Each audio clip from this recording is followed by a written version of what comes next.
आप देख रहे हैं शमा न्यूज। अगर आप हमारे चैनल पर नए हैं तो हमारे चैनल को सब्सक्राइब भी कर दें और बेल के बटन को भी दबा दें। शुक्रिया। खबर शामिल करते हैं घोटकी सिंध से। हमारे गांव की डिस्पेंसरी को बने 25 साल हो चुके हैं, लेकिन डिस्पेंसरी में कोई सहूलियात मौजूद नहीं। गांव के लोगों का एहतजाजी मुजाहरा। रिपोर्ट गिल मोहम्मद लगारी जी बताएंगे।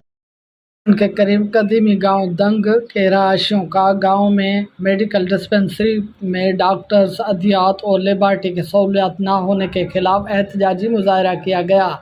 उस मौके पर रहायशी मोहम्मद इलियास जुनेजो, गुलाम शबीर उन्नड़, शौकीन उन्नड़, गोनर खासकेली, मोहम्मद अली शेर उन्नड़, दिलशाद उन्नड़ और कामरान उन्नड़ ने कहा कि हमारे गांव की डिस्पेंसरी को बने 25 साल हो चुके हैं, अभी तक डॉक्टर सदियास और ना ही डिस्पेंसरी में दीगर सहूलियात फराहम की गई हैं, जबकि बच्चे, मर्द, औरतें दूर दराज इलाकों से डिस्पेंसरी पर आते हैं और डॉक्टर्स और अदियात की सहूलियात ना होने पर लोग मायूस होकर वापस चले जाते हैं। मुजाहिरीन ने हेल्थ मिनिस्टर और सिंध हुकूमत से मुतालबा किया कि डिस्पेंसरी को डॉक्टर्स, अदियात और दीगर सहूलियात फराहम की जाए। अगर ऐसा नहीं किया गया तो एहतजाज का दायरा बढ़ाया जाएगा।